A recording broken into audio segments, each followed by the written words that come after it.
Hey everybody, it's John King. It is Friday, the 4th of April. Here I am with my weekly market update to keep you informed on what's happening, where the market's going, and why. So first of all, today's update is all about jobs. The jobs report came out this morning, and it was not good news for mortgages. We had a very, very strong jobs report. And the issue is, as I said before, this is the third month in a row that jobs have come in strong. And when we see a lot of job growth, it means that the Fed's not likely to necessarily start lowering interest rates. And it's created even more concern about what's going on in the mind of the Feds and whether they're actually going to lower rates as much as we thought they were, or even at all this year. So there's a strong reaction to the jobs report. We saw rates tick up this morning, but here's the silver lining. They didn't go up anywhere near as high as we thought. So the market's kind of feeling like, hey, the Fed's made it clear that they're worried about inflation staying sticky. They're worried about a repeat of what happened in the 1970s. And so I'm going to give you a 10-second refresher. In the 1970s, they were battling, the economy of the United States had inflation. There was issues with a shortage of oil, and prices of gas were skyrocketing. Prices of everything skyrocketed. And the Federal Reserve raised interest rates, and inflation came down. And so they lowered interest rates, but inflation jumped back up. And so they raised interest rates and inflation came down. And then they lowered interest rates and inflation jumped back up. Think about it like taking antibiotics for an infection. If you've got some kind of an infection and your doctor says you have to take this full dose of antibiotics, it's a 10-day course of antibiotics and you have to take them all. Don't stop early, even if you feel better. Why? Because the symptoms are gone, but the underlying infection isn't gone. You have to root it all the way out. That's what the Fed is worried about. They're worried that, hey, we're seeing inflation kind of level off, but the underlying infection may still be there. And I think they're being overly cautious, but the truth is the economy statistically looks really, really good. Statistically, for a lot of people, it doesn't feel as good as it looks statistically because the household of me, the economy of me, a lot of people are saying, I'm stretched. I've burned through all of my savings. I've burned through all the money that I set aside during COVID when I got stimulus money coming in and I couldn't spend it. So I had a lot of money in savings. Now I've burned through that savings. And now I'm spending money on credit cards and I've really charged up my credit cards a lot. And so I have a lot of credit card debt. And so even though the economy is adding jobs, and they added a lot of jobs last month, there's a lot of nervousness under the radar about, hey, is the economy of me, the personal economy of everybody who's out there trying to survive, how strong is that? And at a certain point, when does that snap? When do people say, I just can't pay for my credit cards anymore? By the way, I'm going to digress for a quick minute because this is really important. I have actually received probably 5 calls in the last month about people telling me, John, I want to get a debt elimination plan because I got to get out of debt. And they hire a company, either they did or they're talking about hiring a company to do debt elimination. I got to tell you, debt elimination plans are credit destroying plans. And they never tell you that's the case. So if you were thinking about doing this, give me a call. Let me talk you through it, what it really is, because essentially what they do is they choke your creditors by not paying them anything. They say, hey, just pay us. You, instead of paying your credit card companies, pay us each month. The payment's lower than you're paying on your credit card companies, and we'll get them to settle. What they don't tell you clearly, they do put it in the fine print, but nobody reads it, is they don't tell you that the money that you are paying them, they are not giving to anybody else. They're just holding on to it. And they're holding on to it until the credit card companies get you into the collection status, either internally with them or they turn you over to a collection agency. Now they've pretty much given up hope of collecting any money from you. Your credit has been destroyed because you went 3, 6, 12, 18 months of not making any payments. And now they're in a position to negotiate and they can get them to pay off at pennies on the dollar. It works and your credit gets destroyed along the way. So I see a lot of people right now that are looking at how do I get out of debt, and these debt elimination plans are coming up everywhere. I'm not saying it's a bad deal because look, if you can't afford your debt, you got to figure out a way to deal with it. What I am telling you is bankruptcy is often easier to recover from. Bankruptcy is a clean wiping of the slate. You have a 2 or 3 year waiting period before you can qualify to buy a home if you had a bankruptcy. But that's way faster recovery than being on this debt elimination plan. What do they call it? Debt elimination. And because the debt elimination plan, you're continuing to bleed, you're continuing to have late payments. A bankruptcy is a clean cut. So if you or somebody you know are struggling with a lot of credit card debt, try and get it under control. Try and figure out A, how to stop the spending, and then B, how to start putting some money towards paying down the payment. But if you're thinking about one of these debt elimination plans, you might as well start thinking about bankruptcy. I'm not telling you that's a good idea, but I'm telling you that the pain of bankruptcy is easier to overcome than the pain of some of these plans, and they never, ever tell you that. All right, quick update. If you haven't been paying attention, if you're in California, the California Dream for All program launched 2 days ago. A couple of updates. First of all, I'm doing a webinar every Monday night next few weeks. So basically, closes on the 29th. The last one I'm going to be doing is on the 22nd. So I think I have 3 coming up. Where I'm going to be having an open line for questions and answers, talking about things that we've learned. If you have not looked into this program, you should. If you want to get information about it, I've got an ebook that I'll put right up here really quickly. So get a copy of my ebook. If you don't have it already, it'll tell you everything you need to know about the program to decide if it is the right thing for you. If you are already in the process, now is the time to start getting yourself registered and into the system. And if you have questions about anything, I will be here to help guide you through the entire process. All right. The last thing I want to talk about is actually another question I'm getting a lot, which is, John, is now a good time to buy a home?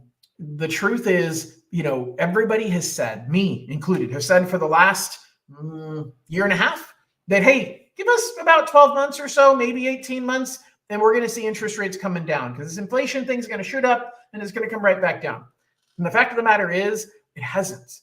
What it's caused is a lot of people to be paralyzed and sitting on the sidelines, hoping for better times and hoping for lower interest rates and lower house prices, hoping that, by the way, if you have questions about anything, feel free to post a comment. I see one comment here from Billy. Billy, you are very welcome for all of the info. Thank you for watching.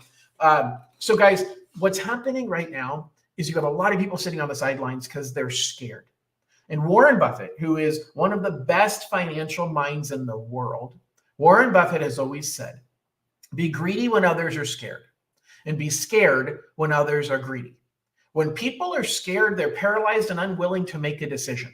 And by the way, I'm not pushing any particular stock or anything. I'm giving an example though of cryptocurrency. So a year or two ago, cryptocurrency, a year ago, I think, cryptocurrency was, oh my God, see guys, you were wrong about crypto. By the way, I own no crypto, so I'm not telling you. I was one of those people, I still am, that said, hey, you know what, cryptocurrency, I'm not going to play in a sandbox that I don't understand. So none of my investment money went there.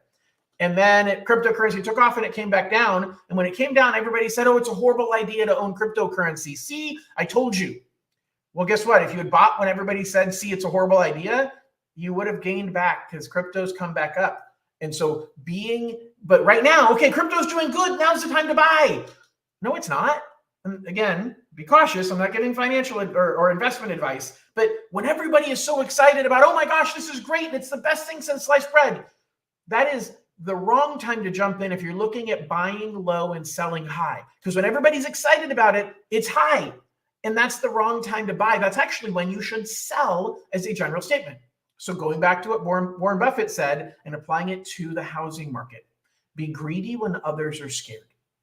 Be scared when others are greedy. So right now, everybody is scared. Everybody says, hey, house prices are unsustainable. They're super high and they've got to come back down from here. That has been said over time forever. My parents bought the house that my father died in, and they bought that house in 1973. And it was unsustainable. They bought it for, I don't know, $45,000 on the peninsula in the Bay Area. And that was way too high. And housing prices can't keep going up. That was way too much money. My father passed away and we sold that house back in 2008 for about $1 million. So $45,000 in 1973, $1 million in 2008. The market went up significantly, but everybody is scared. They're afraid of what is today going to bring, what's tomorrow going to bring. That's normal human nature. But the truth is that is actually usually the best time to buy. If you could look back right now and say, hey, could I buy a home? If I had the option to buy a home in 2009, when the market was super crazy and turmoil, lots of foreclosures, you say, my God, I'd never do that. That's a horrible time to buy. But think back 3 years before that in 2006, everybody said it was a great time to buy. And many of your family members and friends bought homes in 2006 because, hey, prices of homes always go up. Well, that's not true either. But the fact is, over time, wages go up. People make more money. Rent goes up. Therefore, house prices can go up, and it is sustainable. Okay, so understanding that dynamic, is now a good time to buy a home if you can afford it? That is the number one question. Now, I didn't say if you're comfortable with the payment. I don't know anybody that's comfortable with the payment right now. But if you can afford the monthly payment, if you can make it work, and sometimes that means a little bit of sacrifice.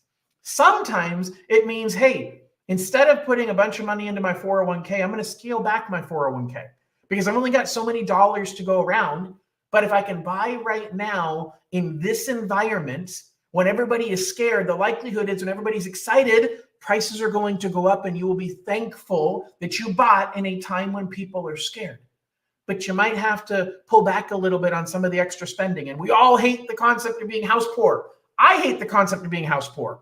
But the fact of the matter is, you're house rich as your equity builds, and your payment stays the same or goes down as a homeowner. Versus if you are a renter, your payment continues to go up because the landlord continues to adjust the rent to inflation and to match the market. And so be greedy when others are scared. And most people are scared right now. When rates start coming down and house prices start going up, everybody's going to say, oh my gosh, it's a great time to buy a home. Start being scared. I'm not telling you don't buy then either, but when people are scared, when the masses are scared, is the best time to invest. And that time is now. I don't think we're going to be out of this turmoil anytime soon. I think that we're going to see a lot of turmoil throughout this year. Whether the Fed lowers interest rates or not, I don't know. But I will tell you that the market itself, in my view, has the most important thing going for it, and that is a lack of supply. There are not enough homes out there for the number of people that want them, and this was caused because builders didn't build between 2008 and 2015. They might have built a little bit, but not enough. But people continue to turn 18 and 21 and 25 and get married and have babies and want to own. But they postponed it. And they're postponing it, and they're continuing to postpone it today. But at some point in time, all of those people that postpone home ownership, they're going to say, you know what? Now is my time. Interest rates have started to come back down. My friends in the media says that it's okay to buy a home, so I'm going to do it now.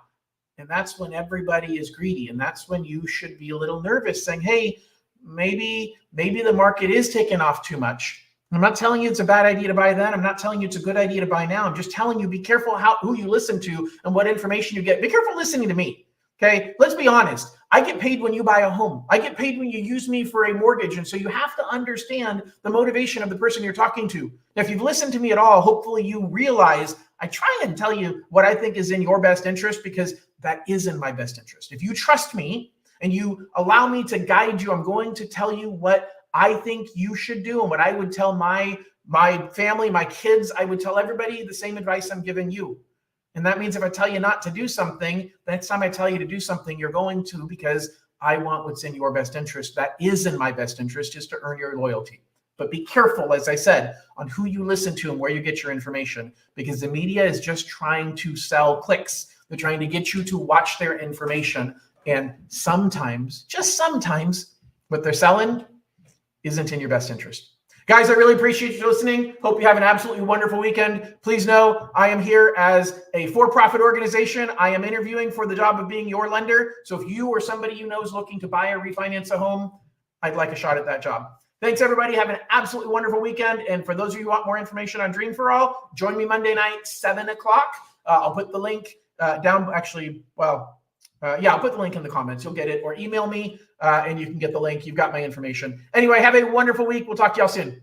Bye-bye.